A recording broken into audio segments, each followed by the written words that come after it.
whether it's a fish or a bird or an animal, I guess, which I just like to shoot cameras. Kevin Mason is many things. He's a professor at Waldorf University in Forest City. Lists 99 state parks, and so I was using.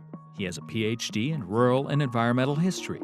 He's a researcher and writer, a blogger, a documentarian, a camera operator, outdoor enthusiast, and to the core, an Iowan. Today, he has taken his research to Walnut Woods State Park in West Des Moines. He's in the middle of a project to document the development and history of all 83 state parks in Iowa. This is part of a bigger research project for me on public lands where I'll go through. Documenting all of the state parks in Iowa may sound like an ambitious task, but it's nothing new for Kevin. In 2021, he made his way from Montrose to Minnewacan, a total of 371 miles, all by foot. I have a better idea of what I'm trying to work on, where last summer it's like, I don't know, I had no idea what I was doing. So what compelled this history professor to take his research for a hike?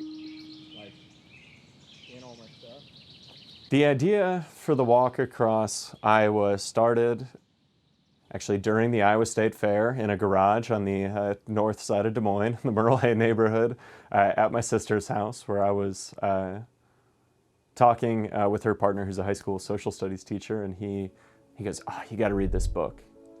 Albert Lee wrote this journal in 1835 with this military expedition called the Dragoons that went across Iowa. We should do it. And it became kind of this running joke, as a lot of things like this tend to be. But in my training as an environmental historian, one of the things stuck out in my mind was that Iowa's changed more than perhaps any place on earth. 98% of Iowa's land surface changed from 1835 through the conversion of agriculture until now. What if I went and tried to retrace the route of the 1835 Dragoons, which in doing so created this incredible source space that gives us a snapshot of what Iowa looks like in 1835 at the moment before Americanization and the conversion to agriculture begins. And so just decided to go for it.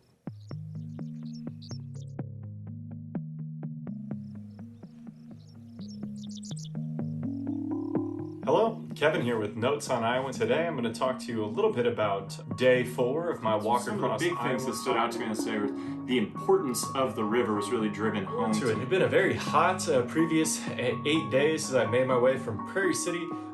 For 21 days, Kevin set out along the Des Moines River to retrace the historic route.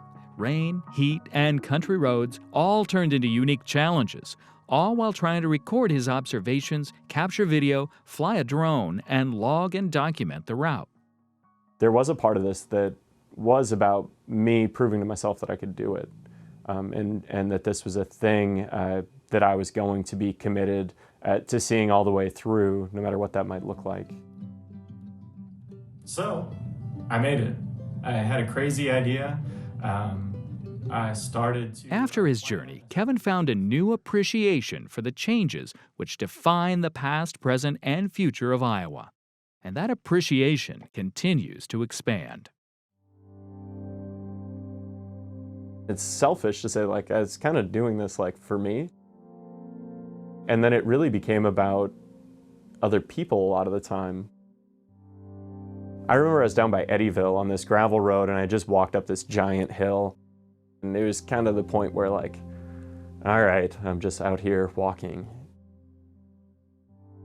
And this guy stopped, we ended up having this conversation, and he kind of turned to me after we were talking, and he goes, "I've lived here my whole life, and I've never thought about any of those things.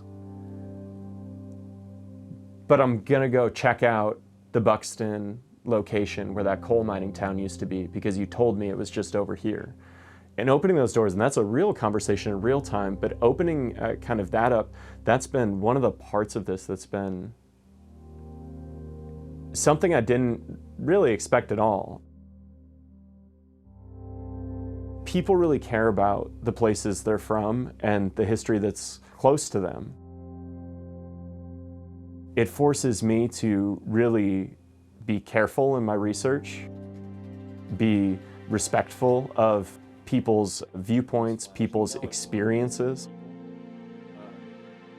And so it forces me to constantly be keeping in mind that it's not just some abstract thing I'm talking about, that the past is real and it influences the moment we're in, and that people remember these things.